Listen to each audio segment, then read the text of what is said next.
Errol Boon studied philosophy at the University of Amsterdam and the Freie Universität Berlin. As a researcher and lecturer at the University of Arts Utrecht, he currently gives courses on the philosophy of art and on artistic internationalization.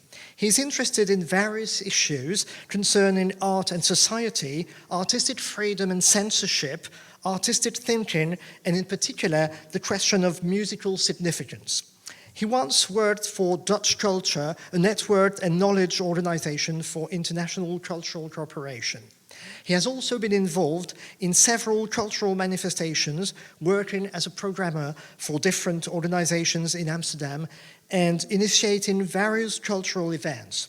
Today, his talk will be about artistic internationalization and more specifically on the moral and artistic challenges of globalization. Thank you.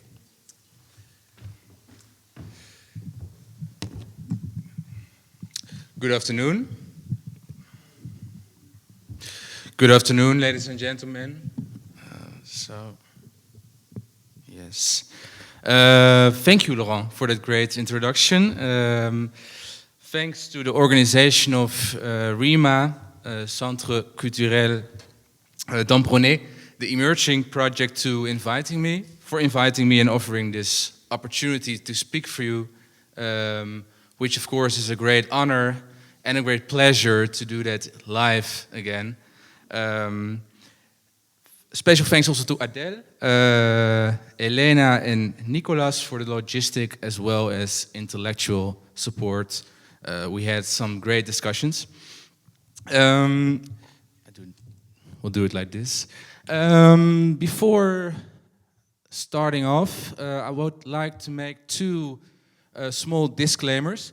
First of all, my speech will not be about the early music sector.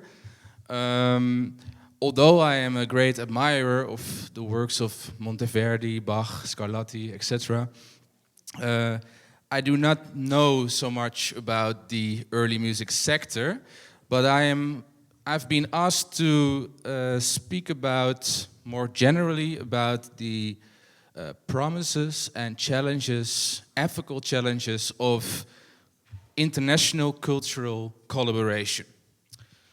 Well, and that's my second disclaimer, because when I talk about moral or ethical challenges, I'm not at all talking about the content of art. I wouldn't dare to. I'm also not placing a sort of moral demand, saying everyone should do this. It are more like ethical reflections, which I hope could help you somewhere in your practice.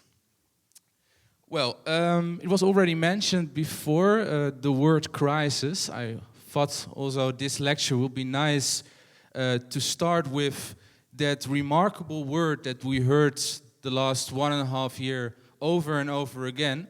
And as you probably know, the word crisis goes back to the Greek krisis. And the interesting thing about the word crisis is that it doesn't denote necessarily a calamity or a catastrophe, but first and foremost a turning point. A turning point that requires a strong decision. A decision that divides, krinein, the situation prior to the crisis from the situation, the fundamentally different situation after the crisis. So a crisis is like a trial. Crisis is meant trial. And concerning the corona crisis, we could say that we are all in the jury of the trial. Well, as you know, taking part in a jury involves a sense of responsibility. That is, also an interesting word, the ability to respond. And during these trying times of the crisis, the pandemic that we have witnessed, in which reality often becomes uncertain and confusing, it is indeed very difficult to properly respond to the present situation with the tools and concepts of the pre-crisis world? Well, since the logic of the past no longer automatically applies to the future, responsibility becomes the act of rethinking seemingly self-evident ideas and bravely reassessing the status quo. Well, where are we standing now in the European cultural sector? After a long sleep, one might say a nightmare, the international cultural sector is awakening again. Concert houses opening their doors again, international tours are planned again, international conferences are held live again. And the pregnant question becomes, therefore, are we going back to the old world, to the old normal, or will the corona crisis prove to be a genuine crisis, a turning point? How should we respond? Well, in my research on artistic internationalization, I've been trying to identify such a turning point. And of course, this sounds very, always very tough, maybe even pretentious to say that you found a turning point. But I truly believe that in 2021, we are on the threshold of a diametrically different, like a turned way of thinking about international cultural cooperation. And the hinge point of that turn is this, namely that as a consequence of globalization, cultural internationalization should not be seen anymore as an ideal to strive for, but rather as an inescapable reality we should anticipate on. So that's the turn from ideal to real and from striving to anticipating. Well, this turning point I want to discuss with you today. I will do it in 3 parts. First of all, we are revisiting the promise of cultural internationalization. So why would we actually cooperate internationally? Then the current challenges that artists and cultural practitioners face in international cultural collaboration. And then at last, my open solution, which is very, very, very indeterminate, very general, because I think it's up to you as the actual cultural practitioners, as the actual artists to fill in that practice.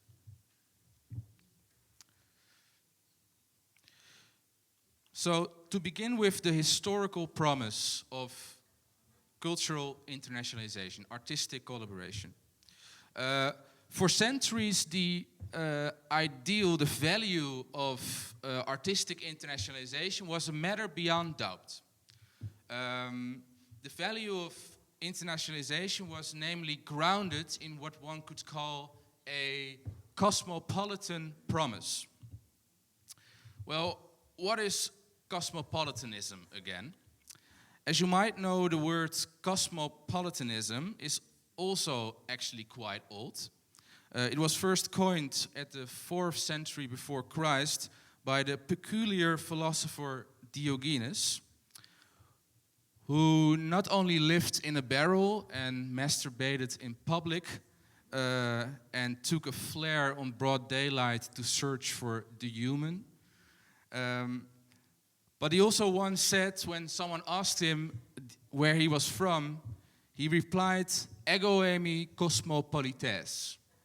I am a polites, a citizen of the cosmos, of the world. I am a world citizen. Well, ever since cosmopolitanism, the idea of world citizenship has been a school of thought which can be defined, and I'm citing a bit, paraphrasing Pauline Kleingeld, as the belief that all human beings, despite their personal or cultural differences, are essentially part of the same community, namely that of the world. And furthermore, the thought of their belief that this global sociality actually precedes or outweighs all other forms of sociality, like the nation state or a city or a family. Well, this idea of cosmopolitanism hasn't anything to do yet with the arts, but if we take a huge step in history and go to the 19th century, you can see that this political idea of cosmopolitanism is actually combined with the thought that it are arts and culture that are the most relevant or decisive factors in realizing this idea of world citizenship. To give you one example, 1851, Prince Albert opens the Great Exhibition, important event in the 19th century, of course, with the following citation, with the following statement. Quote, "We are living in a period of most wonderful transition, which tends rapidly to the accomplishment of that great end to which, indeed, all history points, the realization of the unity of mankind. Through the achievement of modern invention," and here Albert is referring to arts as well as industry, "through the achievements of modern invention, distances which separated different nations are gradually vanishing."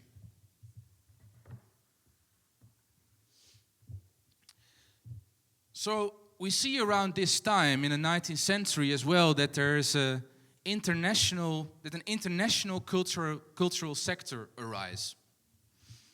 The great economic and technological transformations of the 19th century, especially the creation of international railways, which had giant influence on the international European culture sector, but also the development of mass communication, the invention of lithographic printing, and the growth of the bourgeois economy gave rise to an international cultural infrastructure in Europe consisting of international opera houses, publishers, galleries, which made it easier for artworks to be reproduced and exported to foreign countries.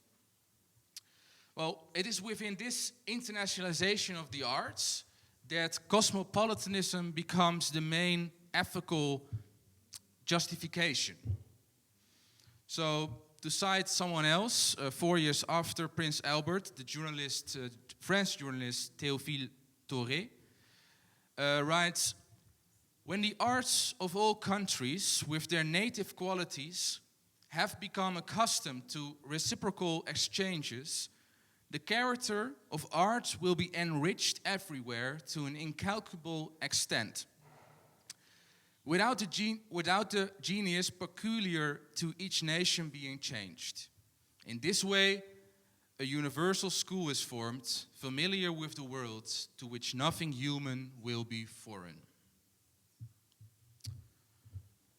So we see here the belief that either by reaffirming existing or creating new commonalities between different European cultures, the artistic transfers, translation and exchanges through different countries strengthen something like an international fraternity.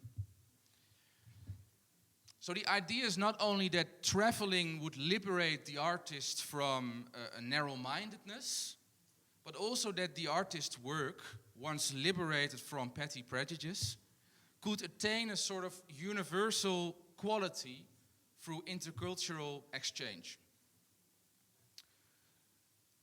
And subsequently, of course, this universal work would then persuade the spectator to put into perspective their own particular socialities. And I think we still, to a certain extent, we still act and think upon these 19th century ideas. As one can read in, for example, international cultural policies or mission statements of cultural organizations or funding applications, it is often argued that through intercultural exchange, the art can broaden our horizon, can enrich us with unfamiliar or foreign perspectives that confront us with the contingency and the ambiguity of our own values.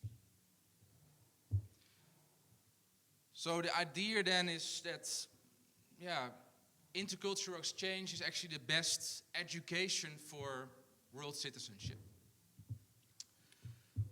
Well, if we now move to the 20th century, we see that globalization becomes a promise, actually. To cite one intellectual more, the sociologist Rudolf Goldstein, who writes, "We have to learn to feel, think, want, and especially act internationally with the very same passionate conviction with which people hereto served nationalism and patriotism." End quote. So not only cultural exchange, but every aspect of society was believed to live up to the promise of a global village. Through new communication devices, highly developed means of communication, mobility, and far-reaching digitalization, the planet, the Earth, which was before characterized by unbridgeable distances and uncontrollable greatness, was now believed to gradually transform in a happy village in which we will live in a peaceful solidarity with our neighbors at the other side of the world. However, and now comes the second part of my speech, the idea of internationalization as anyhow good seems to be tilting. That is, along with the increase of international cultural activities, there's also an increase of critical voices about the limitlessness of internationalization as well. Hence, international cultural collaboration faces various challenges. And I want to discuss two groups of challenges. I will give several examples. The first I call pseudo-cosmopolitanism, and the second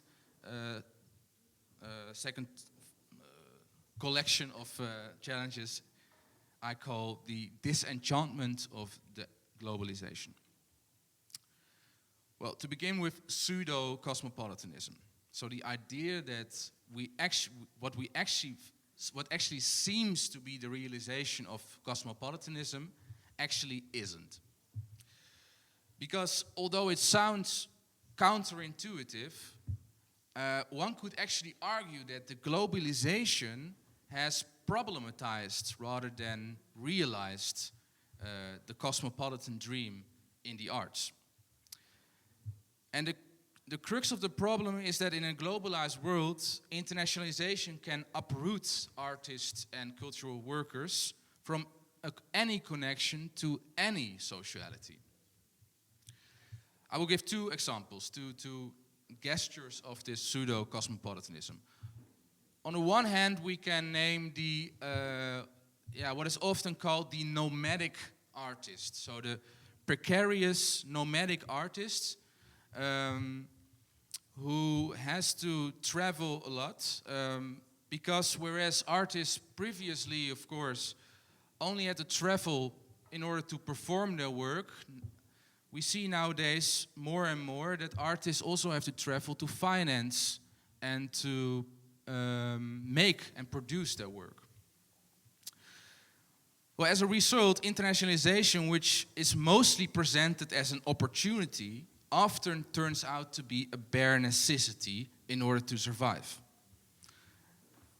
In order to make a living make a living from their work, these nomadic artists are often forced to be constantly on the move, flexibly hopping from one place to the other without having time to culturally, socially, or personally engage with a place. Well, of course, this nomadic condition is not the realization of the cosmopolitan ideal of interculturality and equality, since the involuntary nomad is forcibly subjected to a globalized infrastructure. Second example. The second example is actually the opposite. It is what we could call, or what Maarten Doorman, actually a colleague of mine, has called the global world of art. And with this term he refers to the generic art world of prominent museums, wealthy galleries and international festivals, which actually bear the same characteristics all around the globe and do not have any intrinsic connection with a specific or a particular locality. So in this generic world, the value of art is often determined by a worldwide marked hierarchy in which the cultural production is traditionally oriented towards a Western center. So again, what seems global actually is very particular. Here we see that the cosmopolitan ideal of global fraternity, international equality, and reciprocal intercultural exchange is often problematized rather than realized in this generic culture industry, one could say, where capitalism proliferates instead of honest intercultural encounters and fair international cooperation. Okay, that was the first two examples of challenges that evolve from globalization. The second group of examples can be named or arise from what we could call the general disenchantment of the globalization, which increasingly makes up the experience of our present century. In a word, we could say that the cosmopolitan promise of the globalization, so the global village, in many respects turned out to be a broken promise. Well, I briefly want to name 3 of those broken promises and show you how they impose specific challenges on artists and cultural workers working internationally. Well, first of all, of course, the promise of equality and of equal exchange of information, goods and people. That was the promise of the globalization. However, as we know now, it is only a very limited amount of people that can actually participate in globalization's mobility and communication achievements. Whereas actually a huge share of the global population, not to say the majority of mankind, finds itself increasingly isolated, for example, by the visa regulations. Zygmunt Bauman famously used the term the wasted lives to designate those who cannot partake the globalization but only undergo it. On a local level, we can witness this very visually in the gentrified city centers of Europe, in which the poor people are pushed to the outskirts, to the poverty-stricken outskirts, and the international touristic class who can actually partake in the achievements of the globalization takes over. Well, this poses several challenges for the cultural sector or for cultural internationalization. First of all, if globalized cities become more and more alike, whereas the subordinate classes are pushed to the outskirts, internationalization does not always involve intercultural diversification of audience. So, in a world where a subway ticket to an outskirts gives access to greater cultural diversity than a flight ticket to another another gentrified city center, it is very hard to still say that internationalization can be justified by intercultural exchange. Going abroad does not guarantee, anno 2021, that one generally steps out of his bubble. Well, secondly, the inequality between the global north and the global south, or between East and West Europe, is structurally anchored within a globalized power structure. So an international collaboration always takes place in a space that is always already formed by these power structures. And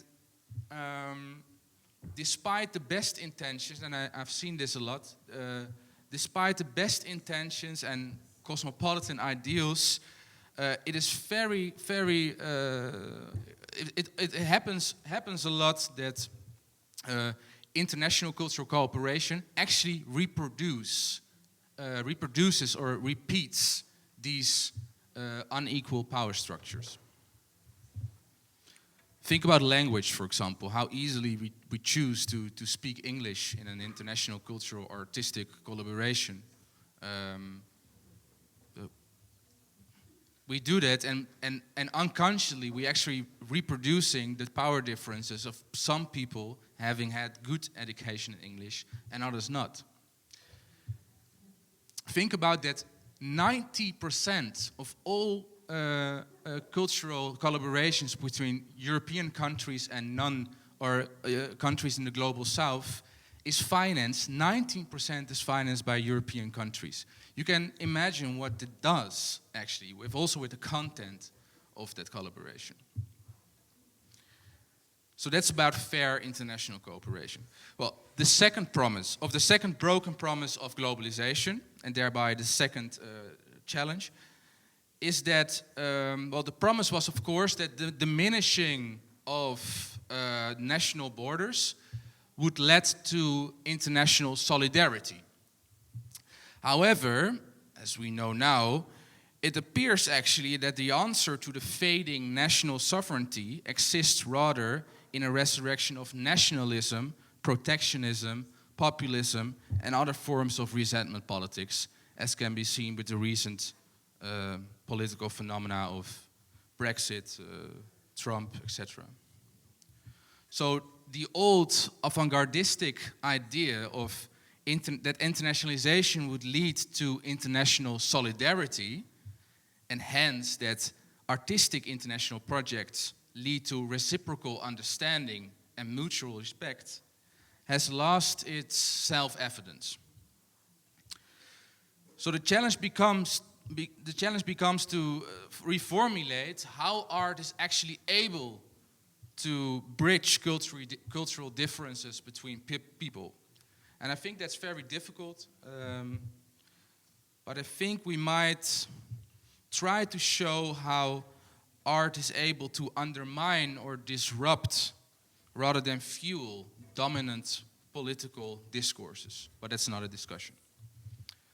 And last but not least, third broken promise of the globalization. The promise was, of course, infinite growth, but what we get is an ecological crisis.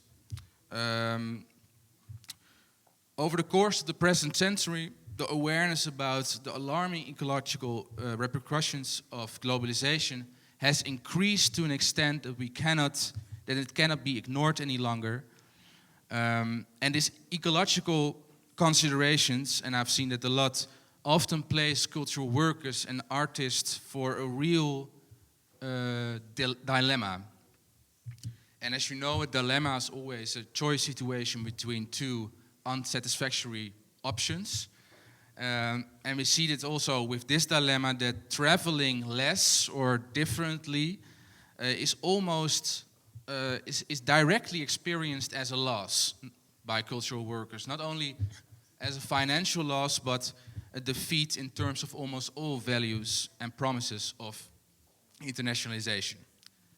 Furthermore, for the cultural sector, we see that the situation, or for artistic mobility, to be precise, the situation is even more difficult because, firstly, artists only get the cheapest flight tickets, often reimbursed. Secondly, because of exclusivity or lack of time, it is not possible to book extra performances in one country. And lastly, it generally brings more prestige to play in different countries than to stay in one country for a longer time.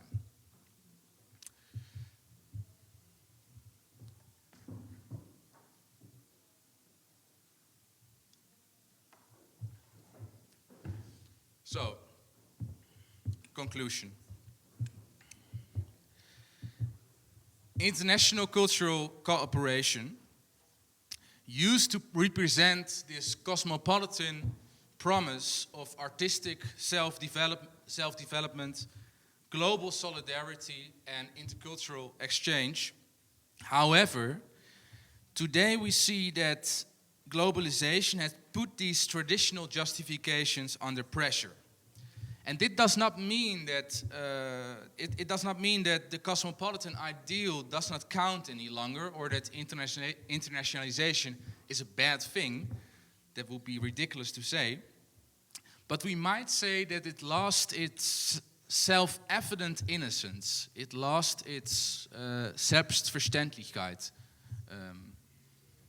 to use an appropriate word. What that means that for a lot of people, and I don't know how that is in your sector, but for a lot of people, traveling for the mere sake of prestige or increasing number of performances is often no longer considered to be a sufficient legitimization of one's international ambitions. However, at the same time, almost weekly I meet artists and cultural workers for whom this internationalization truly is an honest passion for a meaningful exchange, or simply a stark necessity in order to survive. So that's why I conclude, and I already gave away this conclusion at the beginning, that internationalization is not longer an innocent ideality, but an inevitable reality that confronts us with different challenges. Well, in reaction to these challenges, I've seen two movements within the art sector. On the one hand, there are artists and cultural workers who employ the achievements of the globalization to actually criticize globalization, or facing the challenges of globalization. As for instance, I've been to conferences on climate change where all people came by plane, actually, which is not necessarily a bad thing, but questionable. On the other hand, we see a tendency among a lot of artists to return to the local community, as we have seen in a project that encountered the commons again as the primary locus of the artistic practice. However, for most artists and cultural workers, the appropriate reaction to these challenges doesn't exist in an either-or situation or an either-or solution, but rather they seek to find a solution in a synthesis of global ambitions and local activities, in such a manner that both do not form detached methods, but two sides of the same strategy, actually. This involves actively asking what the international value of your local activities entail and how internationalization can contribute to local developments. In a word, the attempt is then to reconceive our international ambitions as trans-local activities. Well, whereas in the past, working locally was often associated with provincialism, dilettantism, amateurism, it is time, I think, to revalue the local as the actual locus of global movements. Because in a world where even the most remote places are connected to each other, in a world where a single bed sold on a Chinese local market can cause a global pandemic, in a world where poet Megan Gar can rhetorically ask the question, who is left untouched by the world? In such a world, the distinction between the global and the local is just very weak. Well, with the concept of translocality, we refer to artistic activities that manage to be oriented on other parts of the world in and through an intrinsic connection with the locality they belong to. That is, by consciously standing in this locality as the node of worldwide networks, global mobility, and multicultural diversity. Translocal activities aim to transcend the limits of their locality without neglecting the bonds with their locality.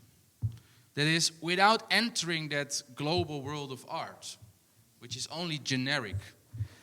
And artistically, this is the interesting thing about locality, because locality is always specific instead of generic. It's always particular instead of general. And since translocal activities, and with locality I don't mean like a city or a region or any other topographic top-down notion, but rather the living social environment, an ecosystem perhaps, whose borders are not determined from the outside, but from within or through the cultural activities themselves. Locality is a Umwelt, a scene.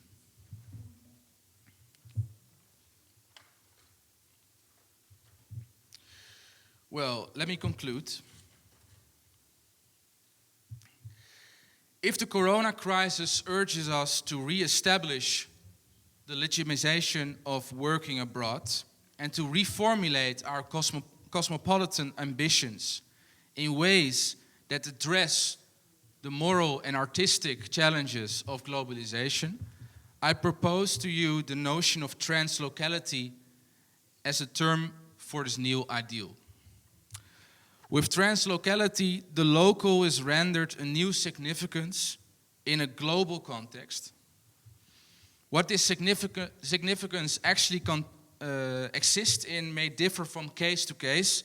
For example, one can think of a globally acknowledged artwork with a strong connection to a specific local area, or cultural workers cooperating with both a local community and global partners, or artworks that are accessible for locals but also relevant for other parts of the world.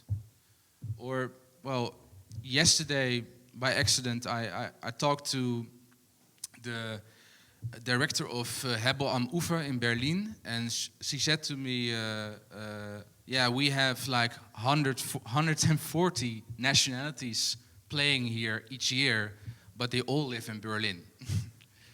Well, that for me is a key example of translocality. Well, in all these instances, it is the objective of translocality to position the locality in a global context and make visible how the world manifests itself in a local environment.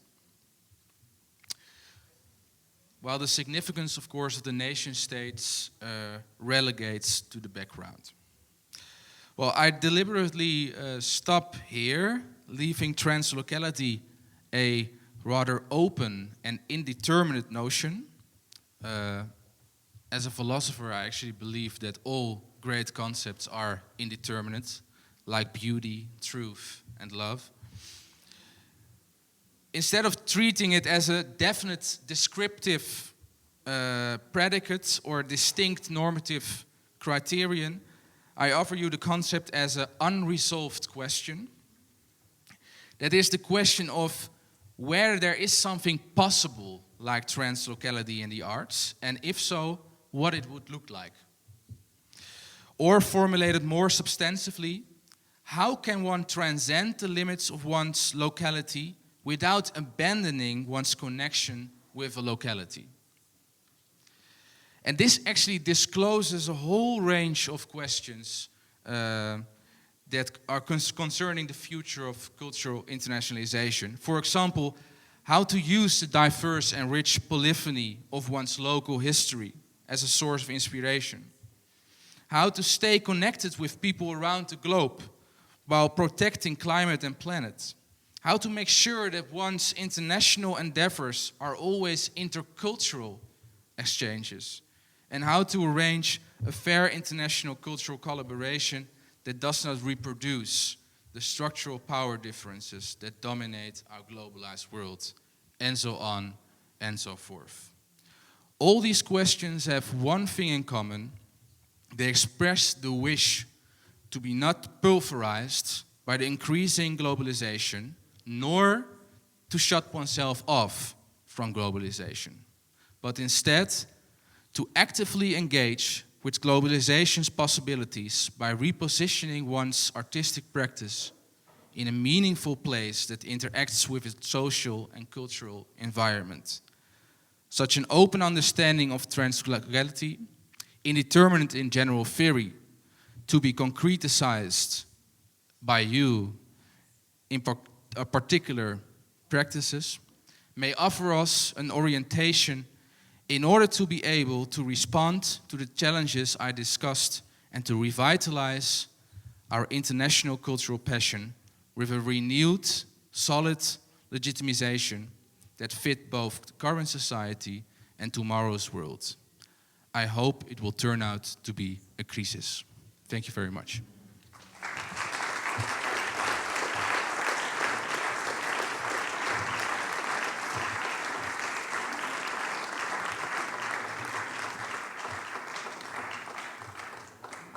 Well, thank you. Thank you very much, Errol, for this very stimulating conference. I'm glad you didn't tell us that all musicians should do what Greta Thunberg's mother did. That is, you probably know that she was famous as a mezzo-soprano, Malena Ernman, and that she gave up her career, or at least her international career, so as to follow her own daughter's injunctions not to travel abroad. So fortunately, you did not tell us that we should all do that. And I think something which you said at the very beginning should particularly resonate with REMA. You said that a crisis was a moment for rethinking self-evident ideas. And I think that in particular for all people who perform early music, there are no self-evident ideas, or at least that self-evident ideas are precisely the thing we should always be fighting against. So I suppose there might be reactions, comments, questions, so please feel free. There is a microphone actually now in the room, so if you have questions to ask, either in English or in French, please feel free. Any questions? No?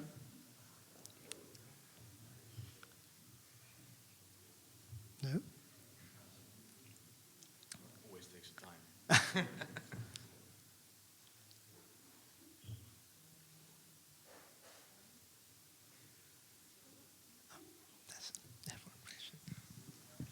Hello, I'm Isabel Franenberg from the Butter Quartet. Thank you for your speech. I was hoping you'd come to climate. There's one thing I always miss in these discussions, and we were just speaking with an Austrian, an English person, a Canadian, 2 Americans, and me from Holland. And that is the actual physical being in a different country, which was still different everywhere. That is never discussed. in the actual, climate change is something, whatever, it's a discussion, but actually physically going somewhere will change your experience and the way you react to each other. What's your thought on that? Well, I definitely think that's true. I think it's very important to, let me say that I'm very glad that we do this, for example, live and not digitally. It truly is valuable to speak, to see each other live. Yeah, I'm not, but I think that's almost self-evident, actually. I'm also not, but I'm not saying that nobody should fly, but well, we could try to reorganize our sector in a way that we fly less. For example, we could just stop with this exclusivity clauses, as a result of which you always have to do this one-off shows, flying to Spain to do one show and then flying to Italy to do one show. It would be way more interesting to take time to actually get involved in a certain country, in a locality. So for me, thinking about the climate or anticipating ecological challenges does not contravene with the value of physical contact. Yeah. So good point. I totally agree. Yeah. Thanks. Albert.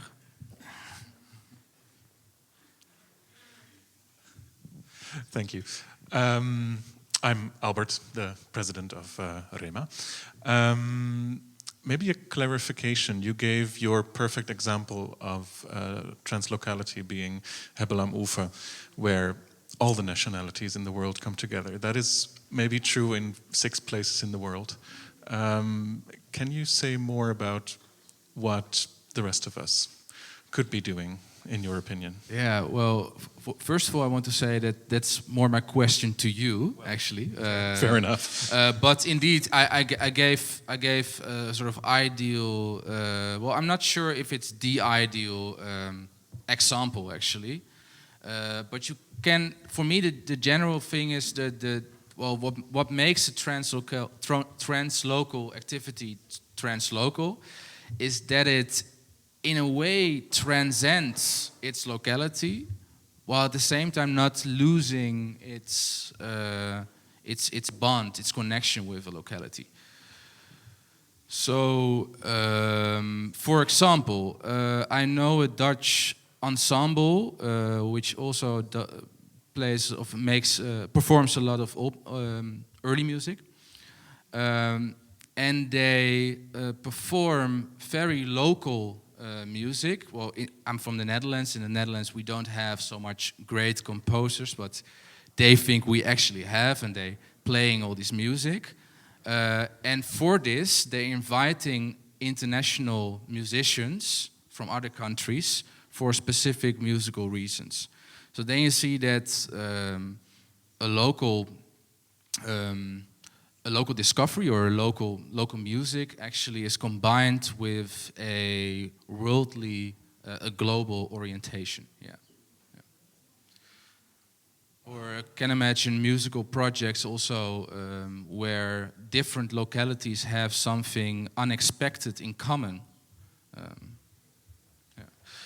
For me, it's the best thing for me is always to try to speak about the opposite, and that's the global world of art, which I call like that, which always bears the same characteristics all over the place. And that's not per se wrong, but sometimes a little bit boring.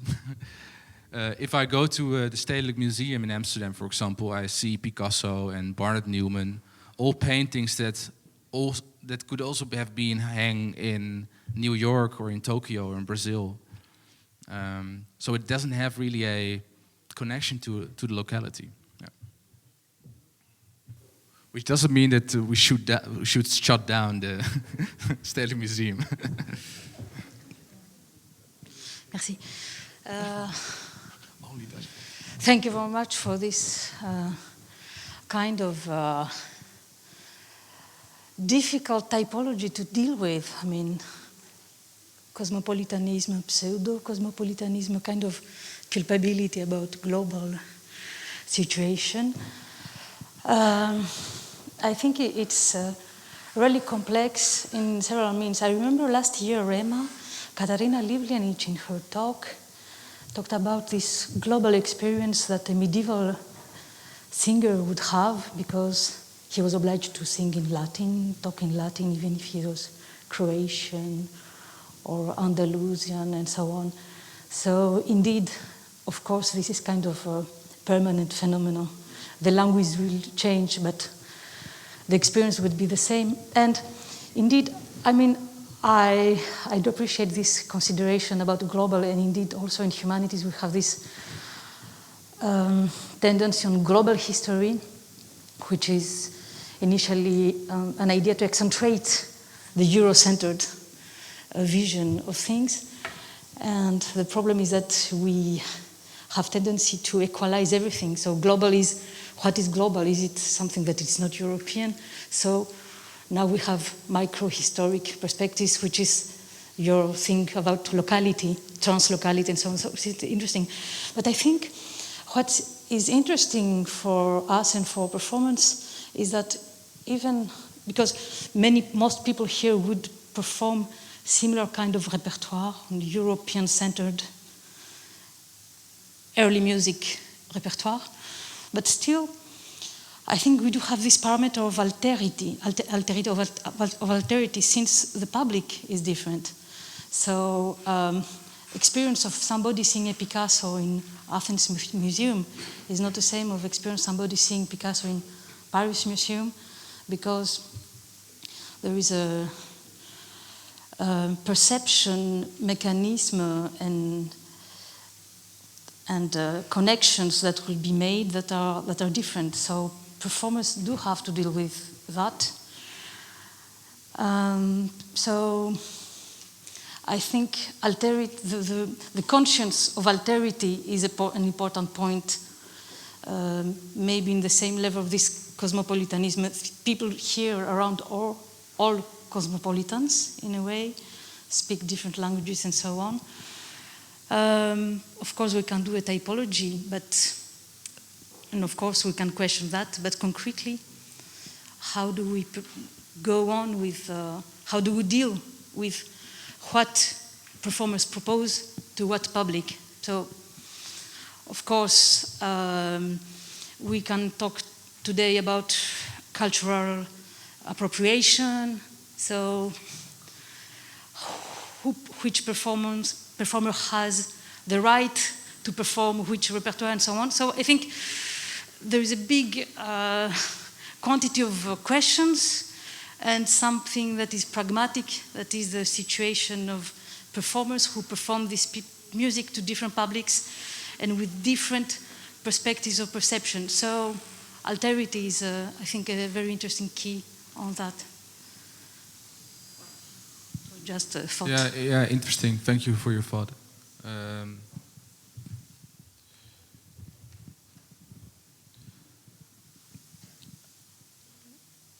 Yeah, maybe one reaction. I think what I call the pseudo cosmopolitanism also applies to this.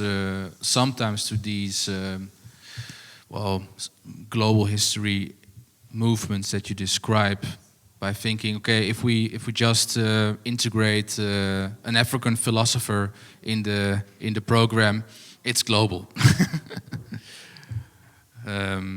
So indeed, that's what I try to do. Or what I try to tell you is when trying to realize, or when trying to work in this way, always be critical and prevent doing just lip service. We see that a lot, of course, now, lip service. But oh yeah, one reaction again. The question that you ended with. So what should we do in practice? I don't feel it as my responsibility. I think it will be wrong for me to say what you should do in practice. So that's why of course I have ideas, but I deliberately don't share them with you because I don't want to be a moralist. That's for me very important. Yeah. And for me also, well, moralism is of course the belief that the moral motivation is the only decisive motivation. And I don't believe that is the case. So maybe you just deliberately choose to ignore an ethical reflection. Well, I'm sorry, I think now we have to stop the questions here. We shall go on with the subject in a different format just after a short pause of 15 minutes, I think. So if you want to come back for the discussions, we shall have 3 different persons discussing the same questions of the ecosystem of early music after the pause. Thank you.